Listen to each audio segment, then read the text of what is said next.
halkaa iga daawanaysaan waa talooyinka shacabka.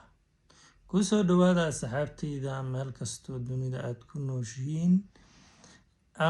Muddo 3 beriya inan yar oo aabeed heer Itoobiya yahay, hooyadeedna heer Hargeysa tahay, ayaa waxay waalidiintii dunidoo dhan ay xoogay way gugubaysaa ma fahmi.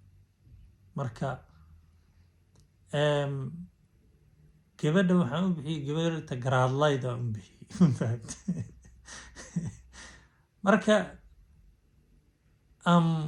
gabadha waxay hadalkeeda duluucdeeda wuxuu dhacayaa inay xoogay aqoon yar heshay, inay xoogay lacag heshay, inay isku filnaatay. Marka waalidiintii ay gugubaysaa marka maadaama aan Suudaanyahan Soomaaliyeed aan ahay, waxaan ku leeyahay wili ununka kaama quusanin oo ku jecelnahay, ka soo noqo, hooyana u tag, raali geli, aabbana ku noqo. Halkaasna sheekada aga dhammow.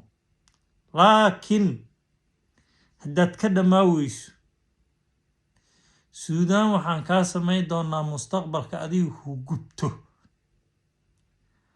carruurtaadana gubto ayaan kaa samayn doonaa insha Allah.